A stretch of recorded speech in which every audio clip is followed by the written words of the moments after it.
সমস্ত মানুষের আদর্শ নাপাক, মদিনার নবীর আদর্শ কেন পাক? দুনিয়ার মানুষের আদর্শ নাপাক হওয়ার কারণ তার চোখ দুইটা নাপাক, তার হাতটা নাপাক, তার দেমাগ নাপাক। কারণ আমি নাপাক কেন? বক্তা হইয়া চেয়ারে বসে মজার মজার বয়ান দিলাম, কিন্তু এই এলাকার মানুষ জানে না আমার হাতটা কি পরিমাণ গুনার কাজ করেছে, আমার জবানটা কি পরিমাণ অপরাধ করলো, আমার চোখ দুইটা কি পরিমাণ অন্যায় করেছে। এই এলাকার মানুষ যদি জানতো, আমার চেয়ারে বসে বয়ান করার সুযোগ দিত না। আল্লাহ কয়, বান্দা আমি তোর সম্মানটারে নষ্ট করি নাই। কারণটা কি জানো? তুই বড় আলেম এই জন্য না, তোর বডির মধ্যে আছে পয়গম্বরের আদর্শ, আর তুই মুহাম্মদের উম্মত হওয়ার কারণে তোর ইজ্জত নষ্ট করি নাই। নষ্ট তো করি নাই, আমি আল্লাহ তোরে আবার ডাক দিলাম, তওবার দরজায় আইসা যদি দুই ফোঁটা চোখের পানি ছেড়ে আমি আল্লাহকে একবার আল্লাহ বলে ডাক দাও, লাব্বাইক বলে যদি তুই হাজিরা দাও, আমি আল্লাহ তোর জীবনের সব গুনাহগুলো মাফ করে দিব। কারণ আমি চাই না আমার মায়ার নবীর উম্মতেরা জাহান্নামে যাবে। কারণ একটা সেকেন্ডের আযাব আমার কোনো বান্দা সহ্য করার শক্তি হবে না। আম্মা জান আয়েশা বলেন, একদিন দেখি আমার মায়ার নবী আমার হুজরায় বসে গুনগুন গুনগুন করে কান্না করেন। আমি আয়েশা বললাম, নবী আমার কোনো ভুলের কারণে আপনি কাঁদেন, আমার কোনো ব্যবহারে কষ্ট পাইয়ে আপনি কাঁদেন নাকি? মায়ার নবী কয়, না না আয়েশা, তোমার ব্যবহারের কারণে কাঁদি না, আমি কান্না করি হাসরের ময়দানের কথা মনে পড়ে গেছে রে আয়েশা। ওই হাসরের ময়দানটা কেমন ভয়ঙ্কর হবে, ওই কথা মনে পড়ে যাওয়ার কারণে আমি কান্না করি। ও নবীর উম্মতেরা, আমার নবীর আদর্শ দেখিয়া মক্কার মানুষ দলে দলে কালেমা পড়ে নবীর সৈনিক হয়ে যায়। আমার নবীর কেমন আদর্শ! নবী রাস্তা দিয়ে হাঁটে, যেখানে কদম দেয় ওখান থেকে দীর্ঘদিন মেশকের ঘেরান আসতেছে, নবীর ঘাম থেকে মেশকের ঘেরান পাওয়া যায়। আমার নবী হাঁটতেছেন রাস্তা দিয়া, বারবার সালামের আওয়াজ শোনা যায়। সাহাবায়ে কেরাম বলেন, মানুষ নাই, সালামের আওয়াজ কোথার থেকে শোনা যায়? নবী বলেন, ও সাহাবায়ে কেরাম, আমি মুহাম্মদের সুসংবাদ পাইয়া জঙ্গলের হরিণ আমারে সালাম দিয়েছে, জঙ্গলের বাঘ আমারে সালাম জানিয়েছে, জঙ্গলের প্রাণীরা আমারে সালাম দেয়। আমার নবীর শরীরের মধ্যে মশা মাছি পড়া হারাম। আরবের মানুষ তাকায় দেখে, মুহাম্মদ যেদিকেই যায় একটা মেঘের খণ্ড তার মাথার উপরে। কেন? সূর্যের গরম জানো নবীর শরীরে লেগে কষ্ট না দেয়, মেঘের খণ্ড ছায়া দেয়। আমার নবীর শরীরে মশা পড়ে না, মাছি পড়ে না, নবী কষ্ট পাবে।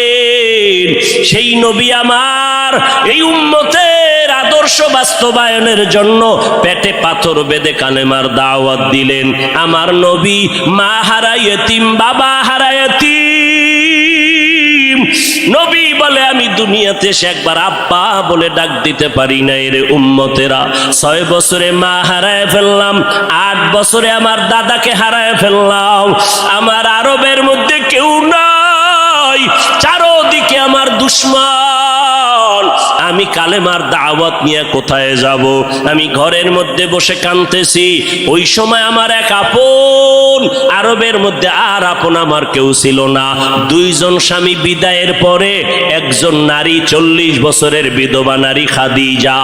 আমি মুহাম্মদ 25 বছরে তাকে বিয়া করে নিলাম, আল্লাহর আদালতের অনুমতি নিয়ে বিয়া করে ফেললাম। ওই খাদিজা আমার কান্নার কারণ জিজ্ঞাসা করলেন, নবী কেন কান্না করেন? ও খাদিজা, কান্দি কেন? আল্লাহ আমাকে কোরআনের আলো দান করেছেন, আমি এখন কালেমার দাওয়াত দিব, আমার এই দাওয়াতকে গ্রহণ করবে। আমার ঘরে বাইরে চতুর্পার্শ্বে দুশমন, আমি কার কাছে দাওয়াত নিয়ে যাব? আম্মা জান খাদিজা চিৎকার দিয়া বলে, নবী কোনো পেরেশান হবেন না, এই জমিনের মধ্যে কেউ যদি আপনার কালেমার দাওয়াত না নেয়, আমি খাদিজার হাতটা ধরিয়া আপনি আমাকে প্রথম দাওয়াতটা পড়াইয়া দেন, কালেমা পড়াইয়া দেন। এই জমিনে মরিয়াও যদি যায়, ইতিহাসের পাতায় থাকবে মুহাম্মদের হাতে প্রথম দাওয়াত গ্রহণকারিনী কোনো পুরুষ না, তিনি একজন মহিলা। কিয়ামতের ময়দানে মদিনার নবী বলেন, জান্নাতের 8টা দরজা যখন খুলিয়া 4 জন নারীকে ডাকবে, আসো, জান্নাতের দরজা খোলা হয়ে গেছে, আসো। 4 জন নারীকে ডাকবে, তোমাদের কোনো হিসাব নাই, তোমাদের কোনো কিতাব নাই, তোমাদের কোনো পেরেশানি নাই। জান্নাতের 8টা দরওয়াজা, সব দরজা দিয়া ডাকবে, আসো, জান্নাতের হুর তোমাদের জন্য অপেক্ষা করতেছে, জান্নাতের বিছানা তোমাদের জন্য রেডি। কেন তুমি সূর্যের গরম জানো না লাগে? কারণ সূর্যের গরম লাগলে মাথার মগজগুলো টাস টাস করে ফেটে যাবে, একটা সেকেন্ডের আযাব সইতে পারবা না। আসো, কোনো হিসাব নাই, জান্নাতের 8টা দরজা খোলা, কোন দরজা দিয়ে ঢুকবা, আসো। ও এলাকার মা বোনেরা, 4 জন নারীকে জান্নাতের 8টা দরজা ডাকবে, এর মধ্যে একজন নারী হবেন আমার নবীর কলিজার বিবি।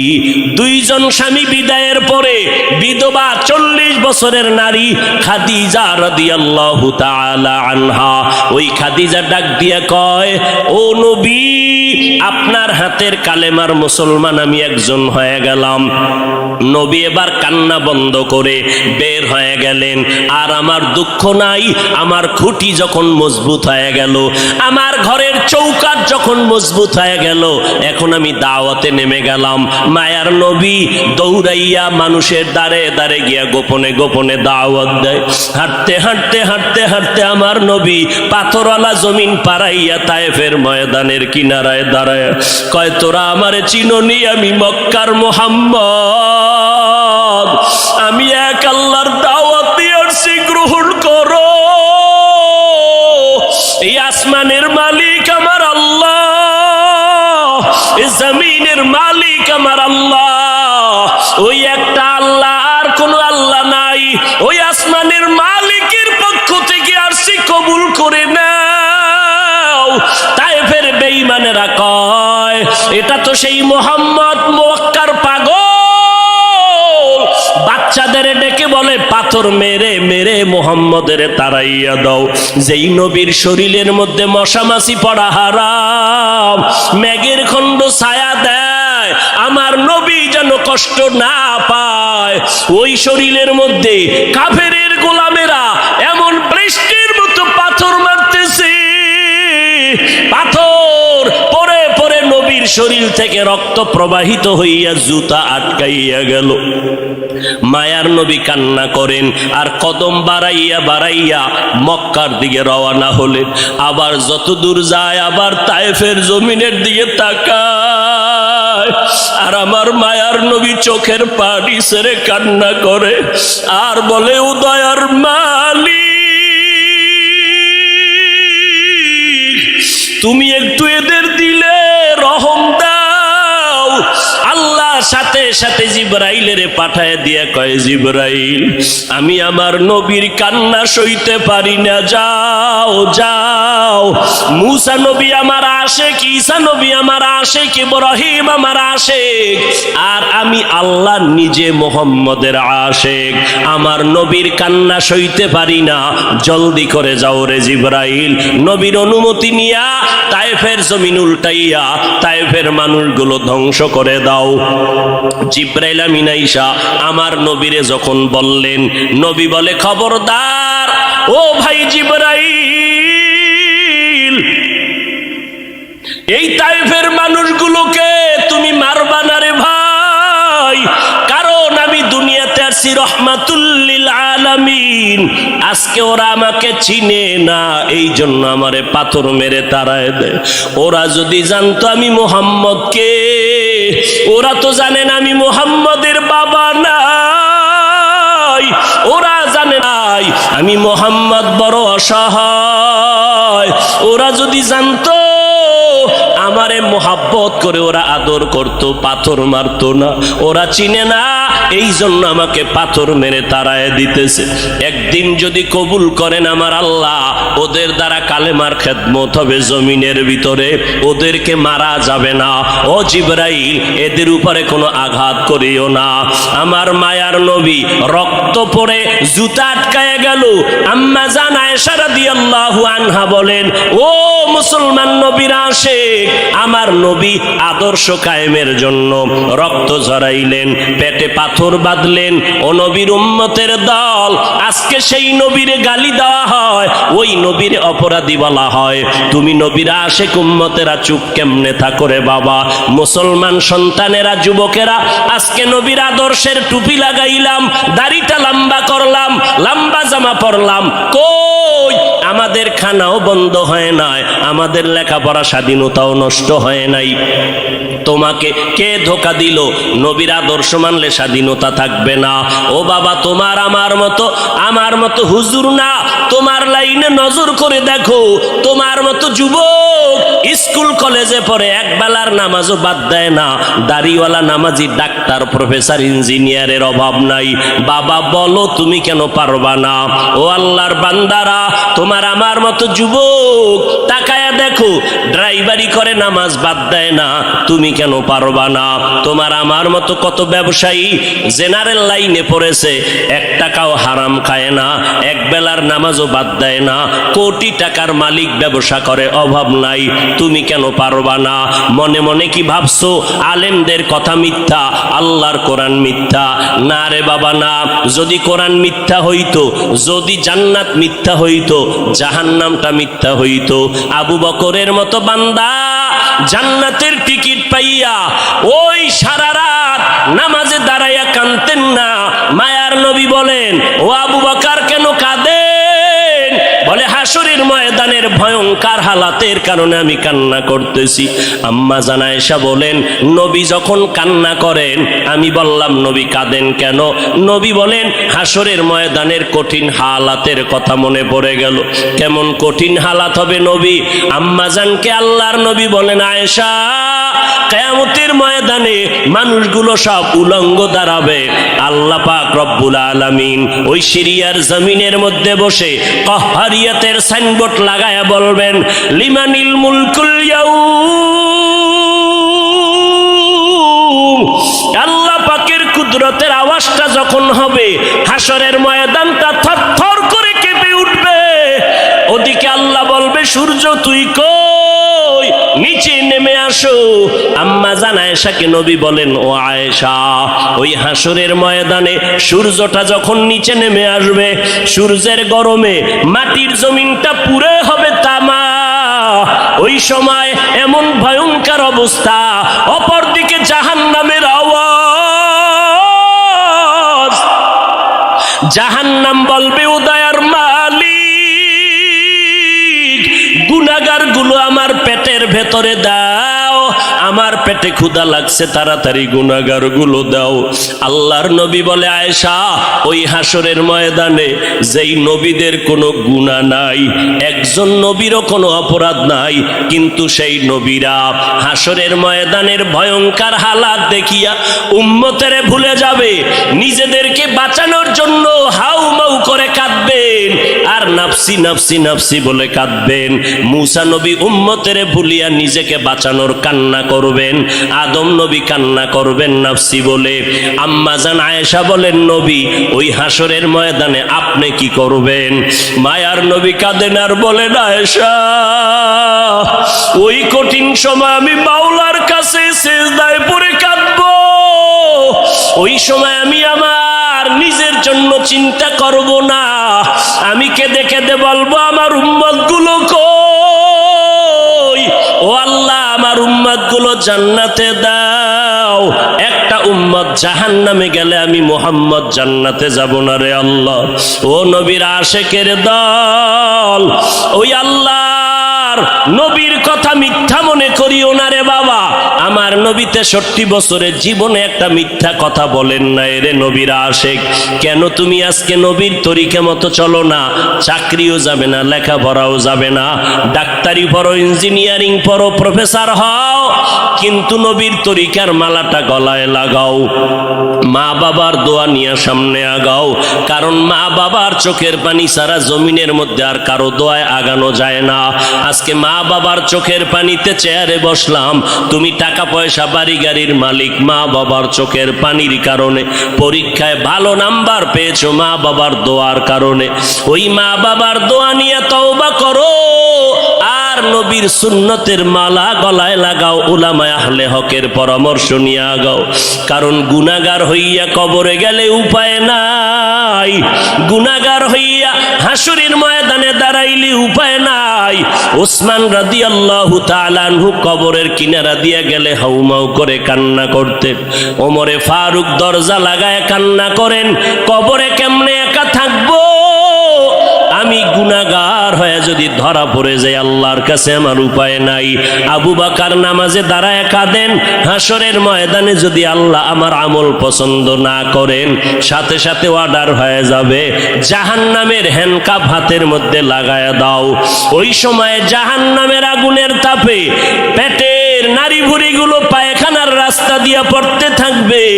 ওই জাহান্নামের আযাব একটা সেকেন্ডের জন্য সহ্য করার ক্ষমতা কারো হবে না। এই রবিউল আউয়াল থেকে তওবা করো রে বাবা। ও যুবক, ও বৃদ্ধ বাবাজি, পর্দার আড়ালের আম্মা জানেরা, আল্লাহর দরবারে তওবা করেন। আজকে আমি বক্তা, আপনারা শ্রোতা, এই পরিচয় কিন্তু মরণকালে কোনোটাই থাকবে না রে বাবা। সাদা কাপুনের প্যাকেটটা যখন হয়ে যাবে, কে আলেম কে মূর্খ, কে ধনী কে গরিব, কে ছাত্র কে শিক্ষক, কোনো ভেদাভেদ থাকবে না। ওই সাদা কাপুনের প্যাকেট বানাইয়া অন্ধকার কবরে রেখে সবাই চলে যাবে। ওই কবরে 3টা প্রশ্ন আমাকেও করা হবে, আপনাকেও করা হবে। জবাব যদি দিতে না পারি, মদিনার নবী বলেন সাথে সাথে কবরের সাথে জাহান্নামের দরজা খুলে যাবে। ও আল্লাহর বান্দারা, আজকে দুনিয়াতে সূর্যের গরম সহ্য করতে পারি না, জাহান্নামের আগুন কেমন করে সহ্য করবা? আল্লাহর কাছে দিল খুলিয়া বলো, অন্তর দিয়া বলো, হে মালিক, এই ময়দানে আমার মতো গুনাহগার কেউ নাই, গুনার কারণে আমার হাত না পাক, চোখ না পাক, অন্তর না পাক। ও আল্লাহ, তুমি আমাকে মাফ করে দাও আল্লাহ। ও আল্লাহ, নবীর চিনতে পারি নাই, নবীর সুন্নতের মালা গলায় লাগাইতে পারি না রে আল্লাহ। মানুষ কত সম্মান করে, হুজুর বলিয়া সম্মান করে। কত বুড়া বুড়া মানুষ পানির বোতল নিয়ে এসে কয়, হুজুর পানিতে দম করেন, আমার ঘরে অসুস্থ রোগী পড়ে আছে। কত বিশ্বাস নিয়ে আসলো যে আমার পানি পড়ার কারণে অসুস্থ রোগীটা সুস্থ হয়ে যাবে। কিন্তু ওই লোকটা জানেন আমি কত বড় গুনাহগার। আমার গুনার খবর যদি জানতো, কেউ আমার কাছে এসে পানির জন্য দাঁড়ায় থাকতো না রে আল্লাহ। ও আল্লাহ, আপনি জানেন আমি কত বড় অপরাধী, আমার গুনার খবর আমার মা বাবা ভাই বোনেরা কেউ জানে না, আপনি জানেন রে আল্লাহ। জানার পরেও তো রাগ করিয়া পানি বন্ধ করেন নাই, বাতাস বন্ধ করেন নাই। আজকে এই ময়দানের মধ্যে মনে হয় আমার মতো গুনাহগার কেউ নাই। তওবার নিয়ত করে ফেললাম রে আল্লাহ, জীবনে আর নামাজ ছাড়বো না, বেপরদায় চলবো না, আর মা বাবাকে কষ্ট দিব না, উলামায়ে আহলে হকের বিরুদ্ধে যাব না। আল্লাহর কাছে তওবার নিয়ত যদি করে দুফোঁটা চোখের পানি ছেড়ে দাও, আল্লাহ বলেন আমি সাথে সাথে তোমার জীবনের গুনাহগুলো মাফ করে দিব। ও আল্লাহর বান্দারা, চোখের পানি নাই, গুনার কারণে দিলটা পাথর হয়ে গেল। আল্লাহর মোহাব্বত নাই, চোখে পানি নাই, আল্লাহর কাছে তৌফিক চাও রে আল্লাহ। কান্নাওয়ালা চক্ষু দান করে দাও, জিকিরওয়ালা জিহ্বা দান করো, আখিরাতের ফিকিরওয়ালা কলব দান করো। ও দয়ার মালিক, আর নবীর তরিকার বাহিরে চলবো না, আর উলামায়ে আহলে হকের বিরুদ্ধে যাব না, মা বাবার বিরুদ্ধে যাব না, দেশ ও জাতির বিরুদ্ধে ষড়যন্ত্রে লিপ্ত হব না। ও দয়ার মালিক, আপনি তো অন্তরের হালাত জানেন এই ময়দানে সবার তওবা আপনি কবুল করে নেন। এই ময়দানে সব আপনার আশেকদেরকে দিনের খাদেম বানাইয়া তওবার উপরে মজবুত হইয়া মরণ পর্যন্ত নবীর তরিকা মেনে চলার তৌফিক দান করেন, আমিন। বাবা নাই, বাড়ি নাই, ঘর নাই, কিচ্ছু নাই, এমন কি ভালো করে নজর করো আমিও নাই। কে আছেন? যিনি আছেন তিনি হলেন ইল্লাল্লাহ। কে আছেন? একমাত্র লা ইলাহা মানে কোন ইলাহ নাই, কোন ইলাহ ইবাদতের উপযুক্ত কেউ নাই। আচ্ছা, আছে যে একজন, একজন আছে না নাই? কে আছেন? একজন যে আছেন, এই যে একজন আছেন কথাটা বুঝাইলো লা ইলাহা না ইল্লাল্লাহ? বলেন। এই কথা যেই হযরতেরা বুঝে না তারাই ইল্লাল্লাহ জিকিরের বিরোধিতা করে। যারা ইল্লাল্লাহ জিকিরের বিরোধিতা করে তারা হলো বাতিল। তারা হক না বাতিল? পেছনে পেছনে বহু হাউকাউ, সামনে কথা বলার সাহস আছে কারো? সাহস? ইল্লাল্লাহ জিকির এটা চরমনার বাবায় তৈরি করে নাই।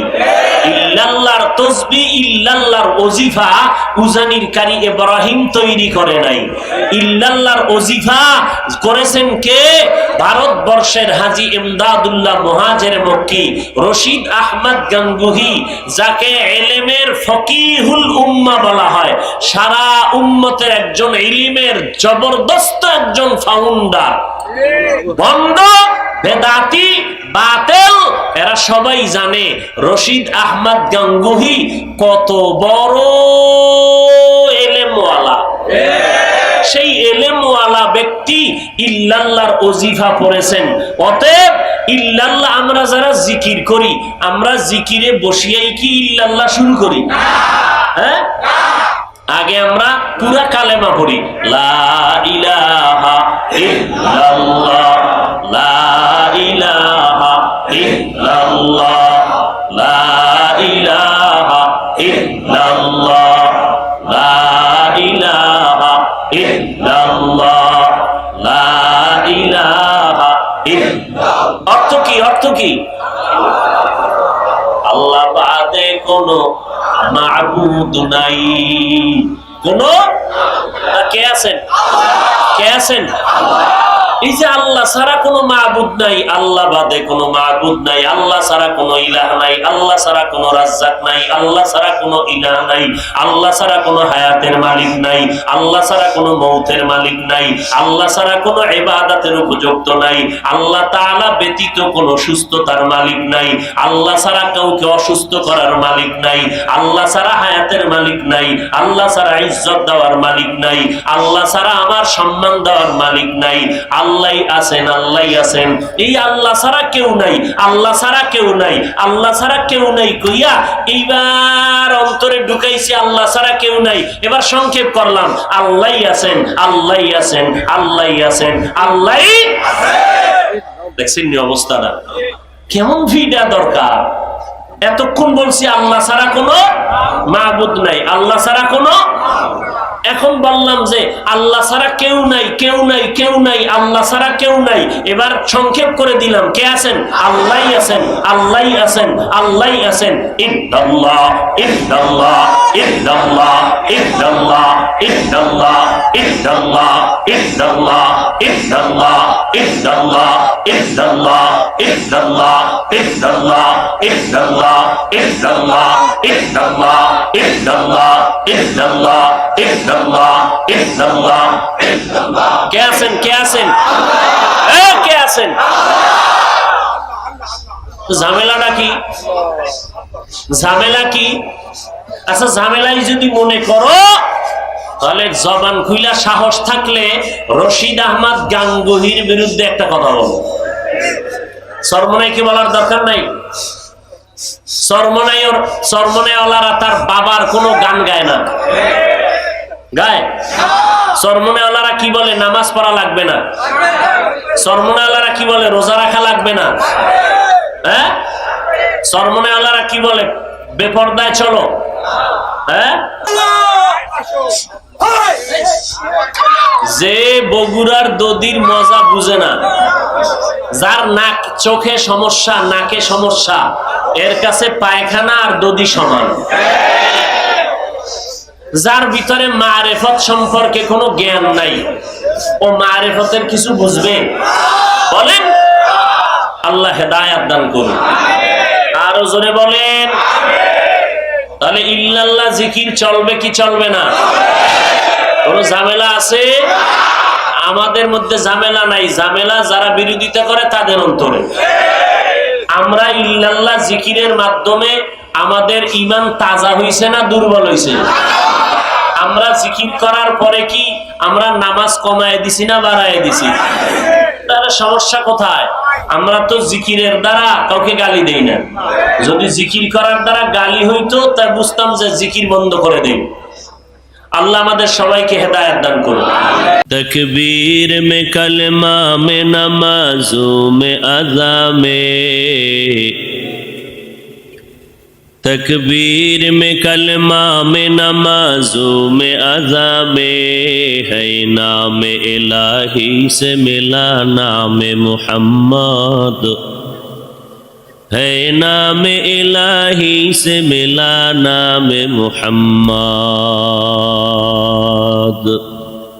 फरमाते हैं आदम को मुझे खुल्द तरी में, फरमाते हैं आदम को मुझे खुल्द तरी में, लिखा हुआ तू बाप मिला नाम मुहम्मद, लिखा हुआ तू बाप मिला नाम मुहम्मद। है मीम में महबूब ये मतलुक का इशारा, है मीम में महबूब ये मतलुक का इशारा, फिर क्यों ना हो महबूब खुदा नाम मुहम्मद, फिर क्यों ना हो महबूब खुदा नाम मुहम्मद। قال النبي صلى الله عليه وآله وسلم, আলা সাবধান হে উম্মতের দলেরা, ইন্না শাররাশ শাররি শিরারুল উলামা ওয়া ইন্না খাইরাল খাইরি খিয়ারুল উলামা। নিশ্চিত কোনো সন্দেহ নাই জমিনের মধ্যে চূড়ান্ত একদল খারাপ মানুষ হবে উলামা, নবীজির হাদিস। আর একদল চূড়ান্ত ভালো হবে, তারাও হবে উলামা। ওলামায়ে কেরাম মাথার মুকুট, ভালো উম্মতের মাথার তাজ, এ কথাটা এক সেকেন্ডে অন্তর কবুল করে ফেললো। কিন্তু ওলামাদেরকে নবী খারাপ কেন বললেন, এই কথাটা বিবেক গ্রহণ করতে চায় না। আলেমদের নবী কেন খারাপ বললেন? 2-3 সেকেন্ডে তার জবাব। এই স্টেজের মধ্যে দাঁড়াইয়া 13 জন মানুষ প্যান্ট শার্টটাই লাগাইয়া মাথায় কোরআন শরীফ নিয়ে 13 বার কসম করে যদি বলে, এই উম্মতের দল, আম্মাজানদেরকে মুখ খোলা রাইখা রাস্তায় বের করে দাও, মসজিদে ঢুকায় দাও, সবাই বলবে এদের ধর। একজনে বলবে ধরিস না কেন, এদের মাথায় কোরআন কয়, এটা ভাওতাবাজি, ধোকাবাজি, এরা মিথ্যা বলে, কসম খাইলেও মিথ্যা কসম খায়, এদের কথা মানা যাবে না। 13 জন ব্যক্তি মাথায় কোরআন নিয়া 13 বার কসম খাইয়া বলার পরেও প্যান্ট শার্টটাই থাকার কারণে কেউ মানতে চায় না। কোরআন লাগবে না, 13 জন লাগবে না, প্যান্ট শার্টটাই ওয়ালা লাগবে না, মাথায় কোরআন নেওয়া লাগবে না, কসম কাটারও দরকার নাই। আমার মতো একজন টুপিওয়ালা মোল্লা যদি স্টেজে বসে বলে, নারীদের চেহারাটা খুলে দাও, রাস্তায় নামায় দাও, মসজিদে ঢুকায় দাও, তখন উম্মতেরা বলবে, কি ব্যাপার হুজুর কি কয়? কথা কম ক, হুজুরে যেহেতু বলছে এটা ঠিক হইতে পারে। ইলমে রায়ে জাজো করদান বে হিসাব খলকেরা দাদন জবাবে বা সওয়াব হক না দারদ দোস্তে খলকা জারেরা নিস্তে ই খসলতে একে দিনদারেরা। রবিউল আউয়াল রসুলের আগমনের মাস, রসুলের ইন্তেকালের মাস। এই মাসেই রসুল আগমন করেছিলেন, রবিউল আউয়ালে রসুল বিদায় নিয়েছিলেন। মাঝখানে সময় কাটলো কত বছর? কথা বলবেন না? 63 বছর। রসুলের আগমন রবিউল আউয়ালে, বিদায় রবিউল আউয়ালে, মাস একটা, কোনো ইখতিলাফ নাই। বার ছিল সোমবার, বার নিয়েও কোনো ইখতিলাফ। আষাঢ় 12 সোমবার, বিদায়ের 12 সোমবার। যেদিন আসছেন সোমবার দিন সুবহ সাদিকের সময় আব্দুল্লাহর ঔরসে মা আমেনার গর্ভ থেকে জমিনে আগমন করেছিলেন আমার নবী।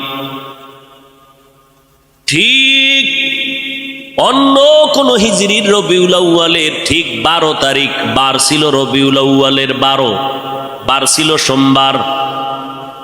আমার মায়ার নবী চাষতের সময় জহুরের আগ মুহূর্তে ইন্তেকাল করে ফেললেন। সোমবার দিন জহুরের আগে নবীর ইন্তেকাল। বুধবার দিন তাহাজ্জুদের টাইমে রাত্রে বেলা রসুলের দাফন কমপ্লিট হয়ে গেল। নবীর আশাটাকে সিরাতের ভাষায় বলে মিলাদুন নবী, আর ইন্তেকালকে সিরাতের ভাষায় বলে ওয়াফাতুন নবী। মাঝখানের 63 বছরের হায়াতটাকে বলে সিরাতের ভাষায় সিরাতুন নবী। কয়টা শব্দ? মিলাদুন নবী, ওয়াফাতুন নবী, সিরাতুন নবী। তিনোটা শব্দ আমার নবীর সম্মান সূচক শব্দ। এই তিনটা শব্দ কোনো অন্য কোনো নবীর শানে ব্যবহার হয় না, কোনো পীর সাহেবের শানেও ব্যবহার হয় না। এই শব্দ তিনটা আমার রসুলের শানের শব্দ। এই তিনটা শব্দকে যারা ছোট মনে করবে তাদের ঈমানটা দুর্বল হয়ে যাবে। খুব ভালো করে বুঝবেন। এবার অর্থ নেন। মিলাদ শব্দের অর্থ জন্ম মোবারক, আন নবী মানে সুপরিচিত নবী। দুই শব্দ যখন সন্ধি করলেন, মিলাদুন নবী শব্দের অর্থ হলো আমাদের সুপরিচিত নবীর জন্ম মোবারক। ওয়াফাতুন নবী অর্থ আমাদের সুপরিচিত নবীজির ইন্তেকাল বা মৃত্যু। সিরাতুন নবী অর্থ হলো আমাদের সুপরিচিত নবীজির জীবন আদর্শ। আমার নবী সুপরিচিত, পৃথিবীতে আর কোন নবী সুপরিচিত নয়। আমার নবী কেমন সুপরিচিত? গর্তের পিপিলিকা আমার নবীকে চিনে। আল্লাহর কাছে বলেন, হে মালিক, মেহেরবানি করে একবার মদিনায় পৌঁছাইয়া দেও। বাইতুল্লাহর ছাদটা দেখা আবার আমার গর্তে আসতে চাই, কবুল করো। আল্লাহ কয়, এই বাইতুল্লাহর কবুতর, অমুক এলাকার অমুক গর্তের মধ্যে যা, আমার একটা মাখলুক ক্ষুদ্র পিপিলিকা আমার রসুলের রওজা বাইতুল্লাহ দেখবে, তোর পায়ের সাথে বাজাইয়া আমার ঘরটা দেখাইয়া নবীর রওজা দেখাইয়া জায়গায় পৌঁছাইয়া দাও। আমার নবী সমুদ্রের প্রাণী মাছের কাছেও পরিচিত। আমার নবী জঙ্গলের প্রাণীদের কাছেও পরিচিত। আমার নবী গর্তের সাপের কাছেও পরিচিত। আমার নবীর আসমান চিনে, জমিন চিনে, গাছ চিনে, মাছ চিনে। নবী খেজুর গাছের সাথে টেক লাগাইয়া খুতবা পড়েন, মিম্বর নাই। যখন মিম্বর নির্মাণ হয়ে গেল, নবী খেজুর গাছে টেক লাগানো বন্ধ করে দিলেন। মরা একটা গাছ। সাহাবায়ে কেরাম বলেন, মানুষ কান্না করলে যেমন আওয়াজ হয়, খেজুর গাছটার সাথে নবী যে টেক লাগাইয়া খুতবা পড়তেন, নবী যখন তার থেকে আলাদা হয়ে গেলে ওই খেজুর গাছটা মানুষের মতো কান্নার মতো আওয়াজ বের হচ্ছে।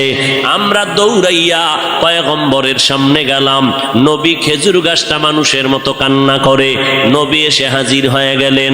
এই গাছ তুই কেন কাঁদো? বলে আমি আপনার বিরহের বেদনায় কান্না করতেছি। ও খেজুর গাছ তুমি কি চাও? বলে আপনি আমার জানাজা পড়ায় দেন, এখানেই দাফন করে দেন, আমি চাই জান্নাতে আপনার সাথে আবার থাকতে। আল্লামা রুমি রহমাতুল্লাহ আলাই ওই ঘটনা মাআরিফে মাসনবীর মধ্যে উল্লেখ করেছেন। নবীর এটা মুআজিজা, অলৌকিক ঘটনা। আমার নবী খেজুর গাছের দাফন করলেন। আজও যারা মদিনায় গেছেন, মদিনার নবীর রওজা মোবারকের অংশ, বাকি যে অংশটা মিম্বর, আর নবীর রওজার মাঝখান জায়গাটাকে বলে রওজাতুম মির রিয়াজিল জান্নাহ। যারা মদিনায় গেছেন ওই রওজাতুম মির রিয়াজিল জান্নাহ, নবীর হুজরা বা রওজা মোবারক আর মিম্বর, যেই মিম্বরে দাঁড়াইয়া আমার নবী খুতবা পড়তেন, আজও সেই মিম্বরটা ওই জায়গায় আছে। কিন্তু ইমাম সাহেব গিয়া আলাদা বারান্দায় গিয়া ইমামের মুসাল্লায় দাঁড়ায়, কিন্তু নবী যেখানে দাঁড়াইয়া খুতবা পড়তেন ওই জায়গাটা আছে। নবী বললেন রওজা আর ওই মিম্বরের মাঝখান জায়গাটা হলো জান্নাতের টুকরা। ওখানে যে কয়টা পিলার আছে পাথর দিয়া খচিত বাদাই করা, ওই পিলারের প্রত্যেকটা উপরে খুঁটির নাম লেখা আছে। একটা খুঁটির লেখা আছে সাতুনে আয়েশা রাদিয়াল্লাহু আনহা, কারণ ওই খুঁটির সাথে ট্যাক লাগাইয়া আম্মা জান আয়েশা বেশি বেশি বেশি বেশি ইবাদত করতেন। আর একটা খুঁটির মধ্যে আছে সাতুনে উস্তুনে হান্নানা, এই খুঁটিটাই হলো খেজুর গাছওয়ালা খুঁটি। এই খুঁটির তলে যদি অনেক ভেতরে যাও, রসুলের দাফন করা গাছটা এখনো আছে ওই জায়গায়। আল্লাহর নবী বলেন কিয়ামতের দিন আমার সাথে তোর জান্নাত হয়ে যাবে, জান্নাতেও তুই থাকতে পারবি। এটা বিশ্বের আর কারো ব্যক্তিগত বিশেষ কোনো কারণ না, রহমাতুল লিল আলামিনের এটা বিশেষ মুআজিজার বরকত। এরে নবীর আশিক, আল্লাহর নবী মোহাব্বতের সাথে ওই গাছটাকে দাফন করে দিলেন।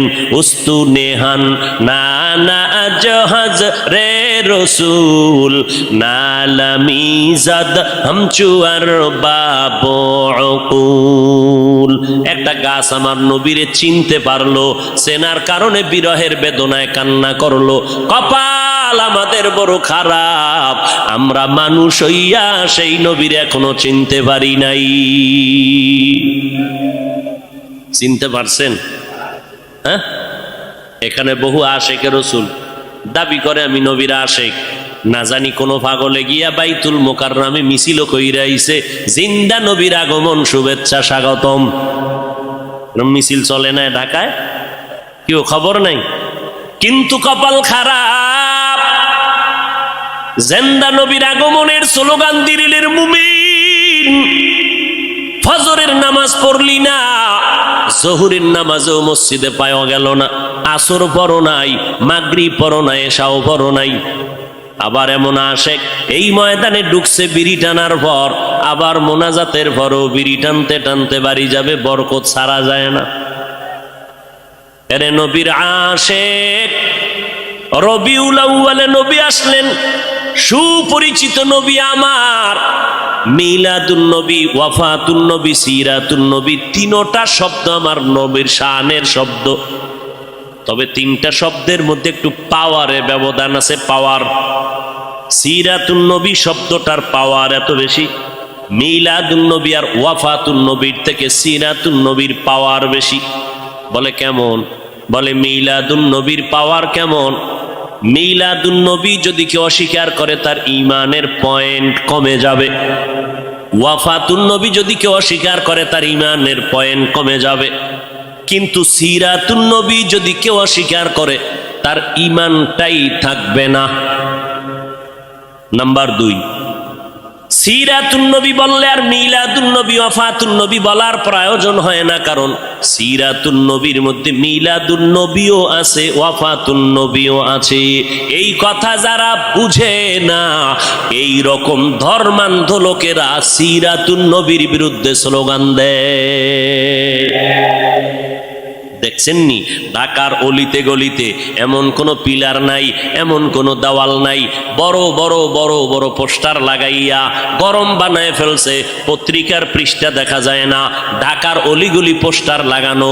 সাইয়্যিদুল আইয়াত 90 দিনের কিলাকিলি।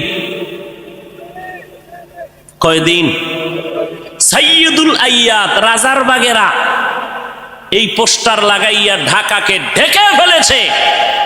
সাইয়্যিদুল আইয়াদ মানি সব ঈদের সরদার, রবিউল আউয়াল, মিলাদুন নবী, ঈদে মিলাদুন নবী। 90 দিন হেন মিলাদ পালন করবে। আল্লাহ হেদায়াত দান করুন। আরো জোরে বল ভাইরা আমার, মিলাদুন নবী মানে নবীর সুপরিচিত নবীর জন্ম মোবারক। সিরাতুন নবী শব্দের অর্থ আমাদের নবীর জীবন আদর্শ। জন্ম হয় একদিন, আর আমার নবীর জীবন হলো 63 বছর। একদিন আর 63 বছরে যেমন ব্যবধান, মিলাদুন নবী আর সিরাতুন নবীর মাঝেও তেমন ব্যবধান। মিলাদুন নবী এটা আলোচনা করলে নফলের মতো সওয়াব, সিরাতুন নবী আলোচনা করলে হবে না, আমল করা হলো ফরজে আইন। সিরাতুন নবী কারে বলে? সাহাবায়ে কেরামের একটা বড় অংশ আম্মাজান আয়েশা রাদিয়াল্লাহু আনহার দরবারে গেলেন। আম্মাজান নবীর আদর্শের একটু বয়ান করেন। আম্মাজান পাল্টা প্রশ্ন করলেন, আফা তাকরাউনাল কুরআন, ও সাহাবায়ে কেরাম আপনারা কি কোরআন তেলাওয়াত করেন না? ক্বালু বালা, বলেন হ্যাঁ আমরা কোরআন তেলাওয়াত করি। আম্মাজান বললেন, কানা খুলুকুহুল কোরআন, কোরআন শরীফ হলো মদিনাওয়ালা নবীর আদর্শ। অতএব সিরাতুন নবী মানে কোরআন, সিরাতুন নবী মানে নামাজ, সিরাতুন নবী মানে কোরআনে বর্ণিত পর্দা, সিরাতুন নবী মানে কোরআনের বিধান, রোজা রাখা। অতএব যারা সিরাতুন নবী মানি না বলবে, প্রমাণ হলো তারা কোরআন মানে না, আল্লাহর বিধান মানে না।